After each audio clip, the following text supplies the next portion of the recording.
கிராமத்து முறையில் ரொம்ப டேஸ்ட்டாக அரைச்சி விட்ட மட்டன் குழம்பு எப்படி செய்யுதுன்னு பார்க்கலாங்களா? இது டேஸ்ட்டு சூப்பராக இருக்குங்க. கண்டிப்பாக ட்ரை பண்ணி பாருங்கள்.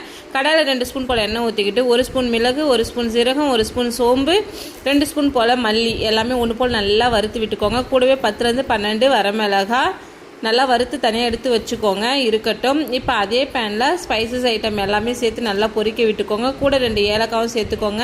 பொடியை நறுக்கி வச்சுருந்த தேங்காய் 2 பத்த தேங்காய், இஞ்சி, பூண்டு வந்து தோலோடு சேர்த்துருக்குறேங்க. நீங்கள் தோல் எடுத்துகிட்டு கூட சேர்த்துக்கலாம். இது கூடவே மீடியம் சைஸில் 2 பல்லாரி வெங்காயம் பொடியை நறுக்கி வச்சுருக்கேன். அதுவும் 2 தக்காளி, கொஞ்சமாக மஞ்சள் பொடி, மசாலாவுக்கு தேவையான அளவுக்கு உப்பு போட்டு நல்லா வதக்கி விட்டுடுங்க.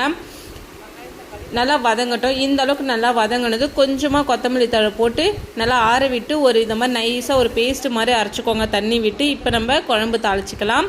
கடாயில் 1 குழிக்கரண்டி அளவு எண்ணெய் ஊற்றிக்கோங்க. எண்ணெய் ஊற்றிட்டு நம்ம அரைச்சி வச்சுருந்த இந்த பேஸ்ட் இது கூட சேர்த்து நல்லா பச்சை வடை போகிற அளவுக்கு நல்லா மிக்ஸ் பண்ணி விட்டுடுங்க. நல்லா பச்சை வடை போன பிறகு நம்ம வேக வச்சுருந்த மட்டன் அப்படியே தண்ணியோடவே சேர்த்துக்கலாம். அந்த தண்ணி வடிகட்டலாம் வேணாம், அப்படியே அதே தண்ணியோடு சேர்த்து நல்லா மிக்ஸ் பண்ணி விட்டுடுங்க. குழம்புக்கு தேவையான அளவுக்கு உப்பு நல்லா போட்டு மிக்ஸ் பண்ணிவிட்டு ஒரு மீடியம் ஃப்ளேம்லேயே ஒரு 10 to 15 நிமிஷம் விட்டுட்டிங்கன்னா சுட கிராமத்து முறையில் அரைச்சி விட்ட மட்டன் குழம்பு ரொம்ப டேஸ்டியாக இருக்குங்க. இதோடைய கலரே பார்க்கவே அவ்வளோ ஒரு சூப்பராக இருக்குது.